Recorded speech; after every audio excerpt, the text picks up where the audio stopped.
The best business metrics to measure. Ooh, exciting, eh? Numbers. Who likes maths? Or math, if you're from North America. Does that mean our mathematics? How come we end up with it called maths and you have it called math? Who knows, eh? But it is the English language, so I'm pretty sure we invented it, so please don't argue. But hey, I'm John. This is Marketing for Owners, the podcast.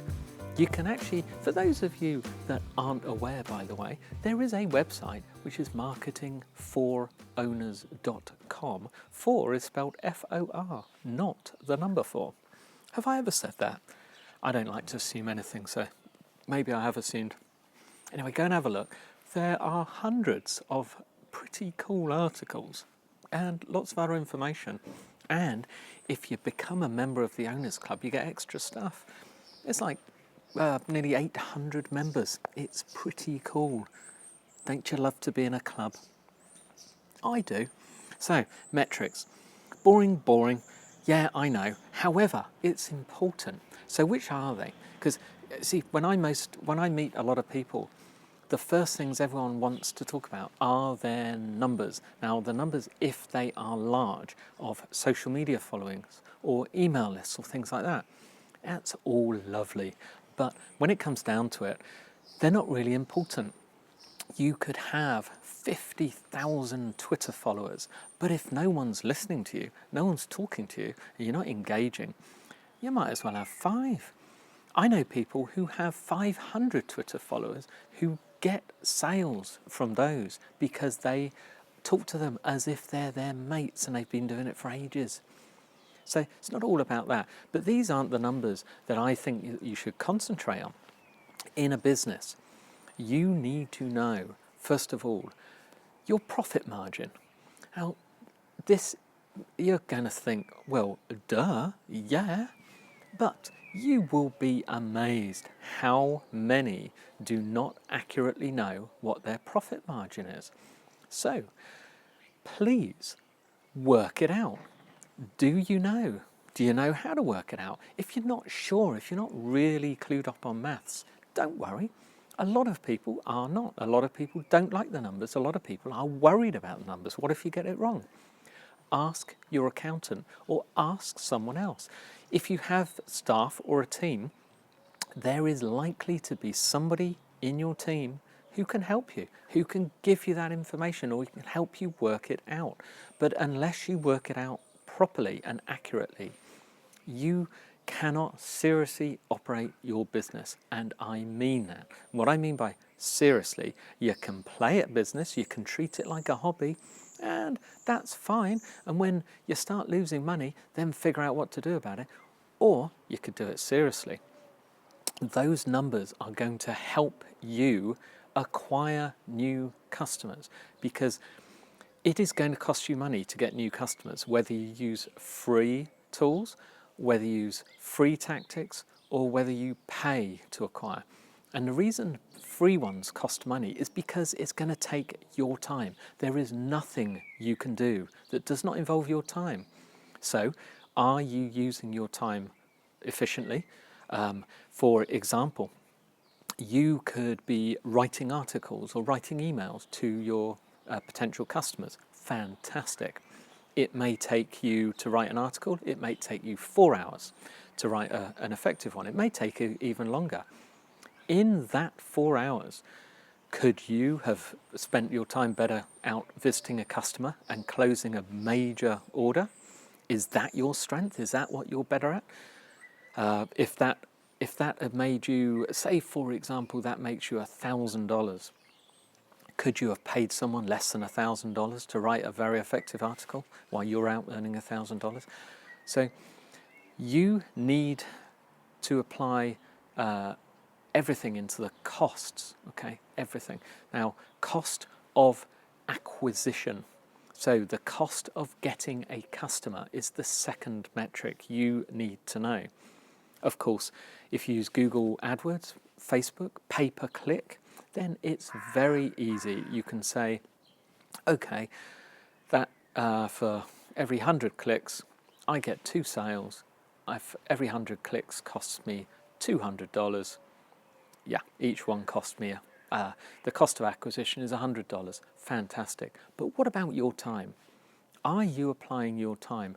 How much do you spend? Now you can, in my marketing systems, I will point out that much of it is free. Once it's set up, it's automated, but it needs fuel. The system needs fuel to keep it going. It needs gas. You have to keep content. You have to produce new content. So how much time do you spend on it? So that there is a cost of acquisition. Now it's very, very, very low, but it is important that you know what it is. So you should measure the cost of acquisition of your customers from your blog. This is all down to tracking. Okay, you need to be able to track where they come from. And the cost of acquisition when you pay for it. Now, if you stick an ad in a magazine and you pay $1,000 for the month, do you know how many people come from that? Have you got some kind of code? Have you got some kind of special offer that they can only find in that ad? So you can track those. So you need to think about these things. If you don't know what it costs to get a customer, how can you know how much to spend on marketing and advertising? If you have a certain channel that costs you not a lot, do more of it. If it's effective, if it's getting customers, you can do more. Once you know what it costs, you can do more of it. You can look at your budgets. Once you know what your profit margin is, you can figure out how much you can actually spend on acquiring customers. It may be that you're spending half the amount that you could. You need to test everything. Now, the other one is the third one, because I think there's three main things you need to know, is the customer lifetime value. So, for example, let me think. In my fire safety business, if someone comes along and buys a smoke alarm for their home, then it's possible that they may want something else later. But if they are a building contractor, a construction company that is buying a load of equipment for a construction site they're just setting up, it's very likely that they will want more equipment for their next site and their next one and their next one, because it's something they'll probably buy regularly. But we need to know. So we need to know what that customer is likely to spend on their first visit, and then how often they're going to spend again, and how long they're going to be a customer for. Now, you can take, it depends on your product and your customer life cycle, but if you take a customer, say over, that you think, oh, they could buy every year forever, just apply something like a couple of years to it. And if you think they're going to buy every 6 months, and their average spend is $200, then 2 years, that's $800. So if you know that's likely, you know your profit margin, you know how much you can spend to acquire that customer for the long term and still make a profit. That's when all these things come together, knowing how long a customer would be around for. So yes, that means you need to know how many of your customers are repeat buyers. Then you can figure out how to make more of them repeat buyers. When someone is a repeat buyer, how often do they repeat buy? How much do they spend, etc. All these metrics become far, far, far more important than Twitter followers and Facebook likes and email lists. Trust me, in a business, you're going to have to make money and you're going to have to track the figures. Sorry, but that will help. Think about it. Now, it's time for a book.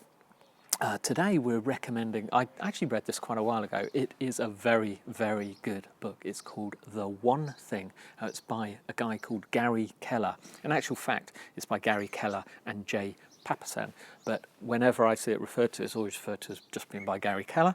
But if I read, I'm looking at this note here because if I read what it says, in summary, what it means by what's the one thing you can do that by doing it, everything else will be easier or unnecessary. Now, honestly, this is a fabulous book, seriously good. If you know of Pat Flynn of Smart Passive Income, genius guy, it is his favourite all-time book. It's that good. If you could just nail down that one thing you should be doing and concentrating on that makes everything else easier, imagine your life after that. I strongly recommend you buy and read this book. Okay, I'll have some more good stuff for you tomorrow.